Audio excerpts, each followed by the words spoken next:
Chào các bạn đã quay lại với kênh Cô Ba Bình Dương. Hôm nay chúng ta cùng thực hiện món bún gạo xào chay, món ngon mà mình rất thích vì sự tiện dụng dễ ăn, lành tính, ngon miệng và đầy đủ dinh dưỡng. Còn gì bằng một đĩa bún gạo xào ngon lành hấp dẫn cho bữa sáng hay bữa xế với đầy đủ màu sắc, thanh đạm nhưng vẫn bổ dưỡng. Sợi bún gạo mềm, tơi nhưng tuyệt đối không bị nhão. Rau củ vừa chín tới, giòn, ngọt, giữ được lượng vitamin và màu sắc tươi mới, ngon mắt. Bí quyết nước chan đậm đà, thấm vị khỏi chê luôn. Nào chúng ta cùng vào bếp ngay nha. Nếu thích video nhớ bấm nút đăng ký để đón xem những món ăn tiếp theo của mình nha. Mời các bạn tham khảo thêm vài nguyên liệu đơn giản để tăng độ hấp dẫn cho món này.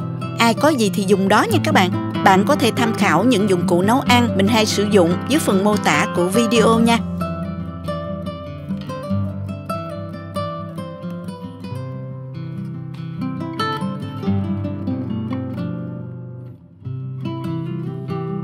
Đầu tiên mình dùng đậu hũ đã chiên sẵn. Vì đậu này hơi dày đó nên mình sẽ cắt ra làm đôi, có độ dày khoảng hơn 1 cm nha.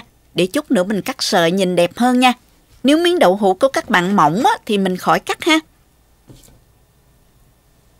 Mình cho dầu vào chảo.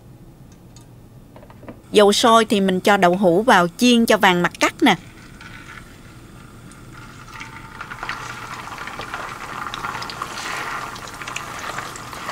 Rồi mình trở qua mặt còn lại chiên sơ ha các bạn. Vàng như vậy là được rồi nè. Mình gấp ra để trên giấy thấm dầu cho ráo dầu ha. Và có thể dùng đậu hũ trắng rồi mình chiên lên cũng được nha các bạn. Sau đó thì mình cắt đậu hũ ra từng miếng dài, độ rộng khoảng 1 cm. Mình cắt sao cho đều, nhìn cho đẹp ha các bạn.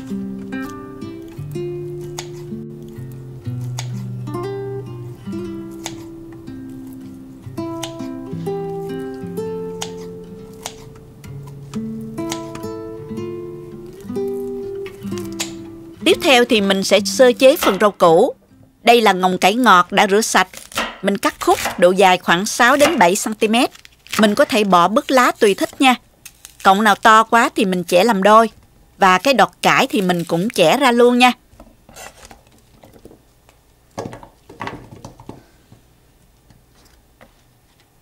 Cà rốt thì mình bào sợi ra như thế này, hoặc cắt sợi cũng được nha các bạn.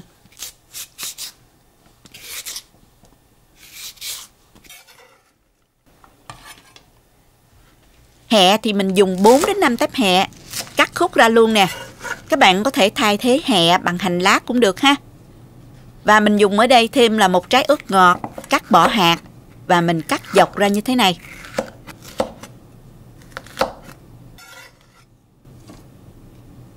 Dùng thêm nửa củ hành tây nhỏ, cắt dọc khoảng 1 cm nha các bạn. Rau củ để xào chung với bún gạo thì các bạn chọn tùy thích, có gì thì mình dùng đó nha. Gia vị thơm thì mình có hành bơ rô, cắt khoanh mỏng ra để chút nữa mình phi thơm nha. Các bạn có thể thay thế bằng hành tím cũng được. Ớt thì mình dùng 3 đến 4 trái, cắt nhỏ để mình cho vô nước chan ăn kèm nè. Phần rau đã sơ chế xong. Tiếp theo thì mình cho nước sôi vào bún. Nước phải thật sôi nha các bạn. Mình ngâm khoảng 8 đến 10 phút tùy theo sợi bún to hay nhỏ nha. Mình dùng bún sợi nhỏ nè. Khi thấy sợi bún mềm và trong lại như vậy là bún đã nở đủ rồi. Mình đổ ra cho ráo nước nha. Lưu ý là không ngâm bún quá lâu, bún hút nước nhiều cũng sẽ dễ bị nhão. Cũng đừng ngâm nhanh quá, bún chưa nở đủ sẽ bị khô đó các bạn.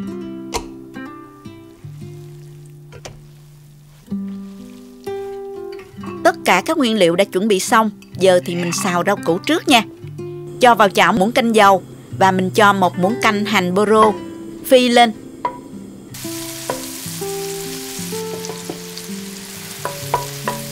Khi thấy hành vàng thơm rồi thì tiếp tục mình cho cải ngọt vào. Tăng lên mức lửa vừa. Xào lên cho cải hơi tái thì mình cho ớt ngọt vào. Kế đến là cà rốt sợi. Đảo đều lên.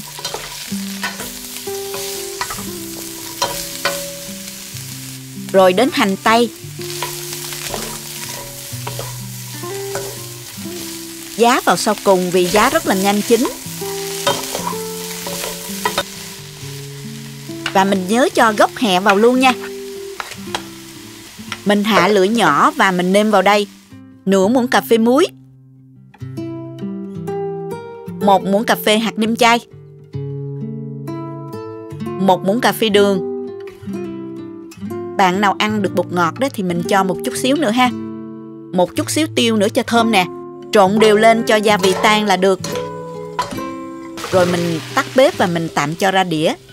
Rau củ xào chung với bún á, các bạn chọn tùy thích. Chỉ cần nhớ nguyên tắc, rau nào lâu chín hơn mình sẽ cho vào trước theo thứ tự để bảo đảm là rau vừa chín tới sẽ giữ được độ giòn cũng như là màu sắc của rau củ nha.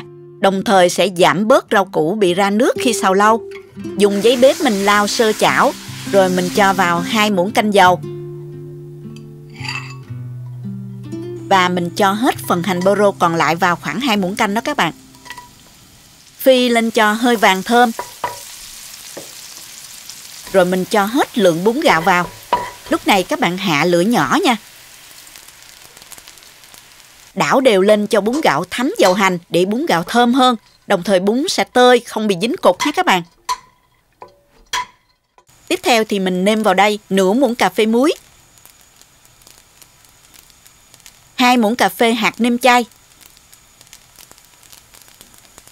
1 muỗng cà phê đường, nửa muỗng cà phê bột ngọt. Cái này thì tùy thích nha các bạn. Trộn đều lên cho gia vị thấm vào bún.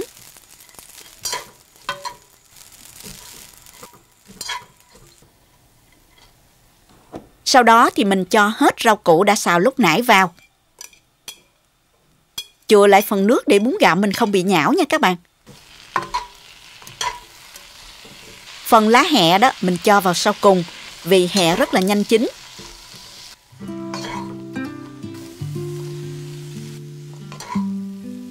Nhớ là cho đậu hũ đã cắt lúc nãy vào luôn nha. Trộn lên cho thật đều, cho lá hẹ nó héo lại là được nha.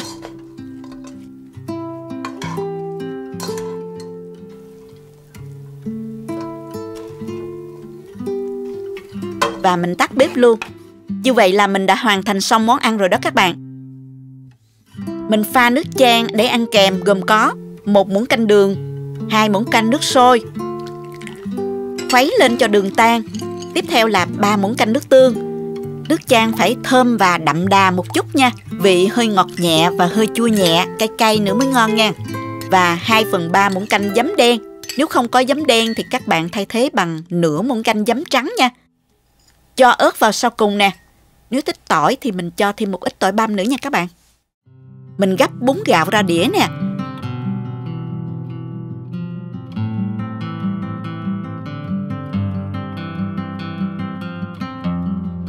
Trang trí chút xíu cho bắt mắt nha. Rắc lên mặt hành phi, đậu phộng rang nữa cho hấp dẫn nè.